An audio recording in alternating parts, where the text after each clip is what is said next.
Good morning everyone. बच्चों, आज हम एक नई कहानी पढ़ेंगे, हठ का परिणाम। ये चैप्टर नंबर 15 है। तो हम देखते हैं हठ का क्या परिणाम होता है। हठ का मतलब क्या होता है? हठ का मतलब होता है जिद करना। तो जिद करने के क्या क्या परिणाम हो सकते हैं, इसके बारे में हम इस कहानी में जानेंगे। एक गांव के पास एक नदी बहती थी। नदी गहरी थी। पार जाने के लिए उस पर लकड़ी का एक पुल बना था, पर पुल संकरा था। एक समय में एक ही व्यक्ति या पशु उस पर चल सकता था। तो यहाँ एक गांव की बात की जा रही है कि गांव के पास एक नदी बहती थी जो काफ़ी गहरी नदी थी। आप यहाँ चित्र में देख सकते हैं। यहाँ ये बहती हुई नदी है और इस पार से उस पार जाने के लिए, यानी नदी के इस पार से उस पार जाने के लिए एक पुल बना हुआ था। लकड़ी का ये पुल था जो काफ़ी संकरा था। कहने का मतलब ये पुल जो था काफ़ी पतला पुल था। यानी अगर कोई व्यक्ति इधर से जा रहा है तो दूसरा व्यक्ति फिर उधर से अगर आएगा तो उसे यहाँ पर आर पार करने में दोनों को दिक्कत होगी। जो व्यक्ति किनारे पहुँच जाएगा वह नदी में गिर भी सकता है। इसलिए कोई एक ही व्यक्ति एक समय में उस पुल को पार कर सकता था।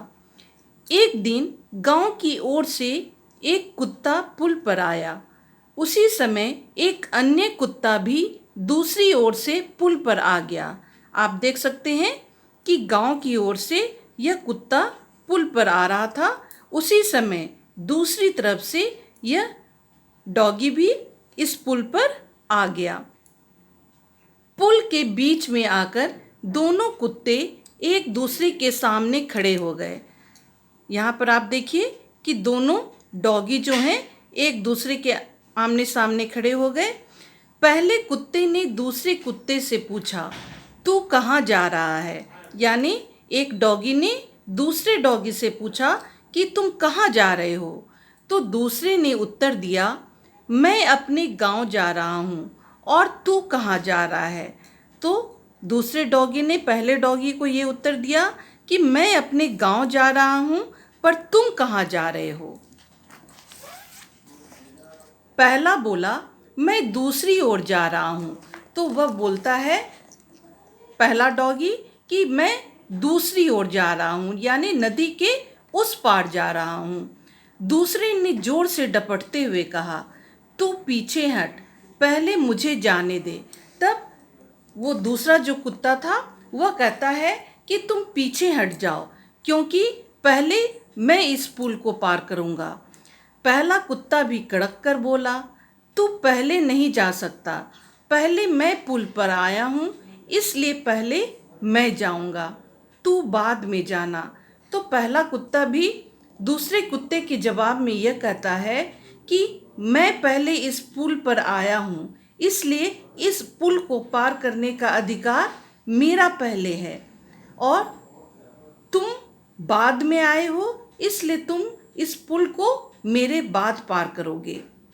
कहने का मतलब मैंने पहले भी आपको बताया कि इस पुल पर कोई एक व्यक्ति या पशु ही आ जा सकता था। अगर दूसरा व्यक्ति अगर इस पुल पर चढ़ता तो पहले व्यक्ति को यहीं रुक जाना पड़ता, और दूसरा व्यक्ति जब उस पुल को पार कर जाएगा तब वह व्यक्ति फिर इस पुल को पार करेगा। यानी कोई एक ही व्यक्ति एक समय में पार कर सकता था। अब दूसरा कुत्ता तनकर खड़ा हो गया और बोला, नहीं, मैं बड़ा हूँ, पहले जाने का अधिकार मुझे है। पहले डॉगी की बात सुनकर अब दूसरा जो डॉगी है वह दुखी हो गया और उसने कहा, यानी कड़क कर उसने आक्रोश में आ गया और उसने कहा कि ये कैसे हो सकता है? मैं तुमसे उम्र में बड़ा हूँ, इसलिए मुझे जाने का पहला अधिकार है। दोनों कुत्ते पहले जाने के लिए हठ करने लगे, यानी दोनों डॉगी आपस में इस बात के लिए जिद कर बैठे कि पहले मैं जाऊंगा तो पहले मैं जाऊंगा। इस बात पर दोनों में लड़ाई छिड़ गई। कोई भी पीछे हटने के लिए तैयार नहीं था।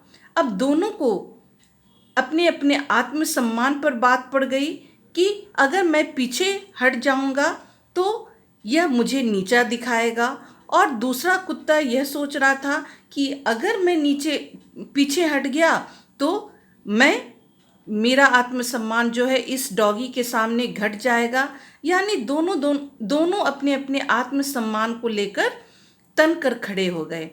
अंत में उन दोनों में पुल पर ही लड़ाई होने लगी और दोनों अपने आत्मसम्मान को बचाने के लिए पुल पर ही लड़ाई करने लगे। मैंने पहले भी बताया कि यह पुल जो था काफ़ी संकरा था, यानी काफ़ी पतला था।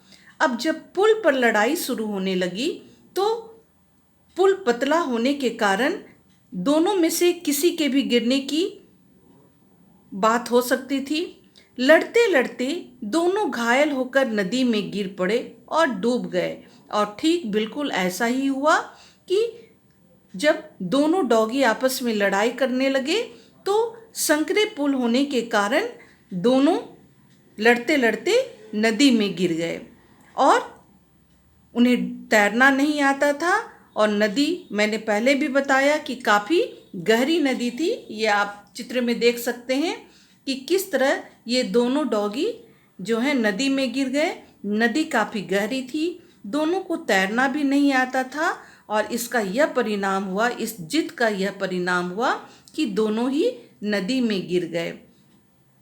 हठ का परिणाम अच्छा नहीं होता।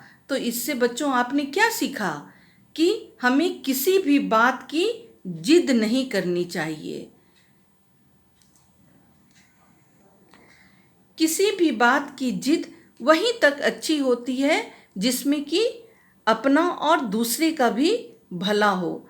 अगर हम कोई ऐसी जिद ठान कर बैठ जाएं जिससे ना हमारा भला हो और ना दूसरे का भला हो तो वह जिद फिर जिद नहीं रह जाती, वह अभिमान बन जाता है, यानी घमंड बन जाता है।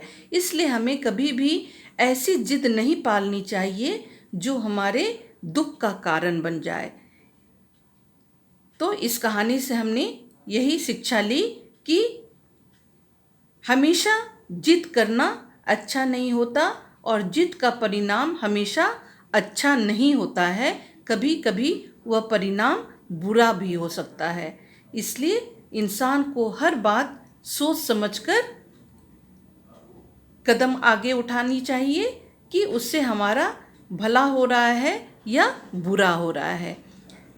तो इस कहानी को हमने पढ़ा और इससे मिलने वाली शिक्षा के बारे में भी जाना। इसमें कुछ कठिन शब्द हैं जिसे मैं यहाँ पर रेखांकित कर रही हूँ, आप भी अपने बुक में कर लीजिएगा। जैसे यहाँ लकड़ी, पुल, पुल में छोटा वो होता है, संकरा, संकरा में चंद्र बिंदु होता है। व्यक्ति, व्यक्ति आप हमेशा गलत करते हैं स्पेलिंग में। गांव, गांव में भी चंद्र बिंदु होता है। कुत्ता, कुत्ता में त और त संयुक्त होता है। अब है यहाँ उत्तर, उत्तर में भी आधा त और पूरा त संयुक्त होता है। यहाँ दूसरे में देखिए डपटते, इसे भी आप कठिन शब्द के रूप में चुन सकते हैं। कड़क कर बोला, यहाँ ये भी कठिन शब्द के रूप में आप चुन लीजिए।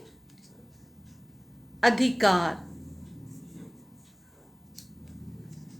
और उसके आगे है परिणाम। हठ, हठ में ठ होता है।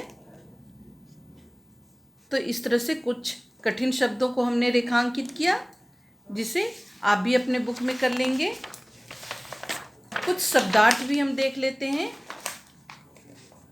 जैसे संकरा, संकरा का अर्थ होता है कम चौड़ा। अधिकार, अधिकार का मतलब हुआ हक।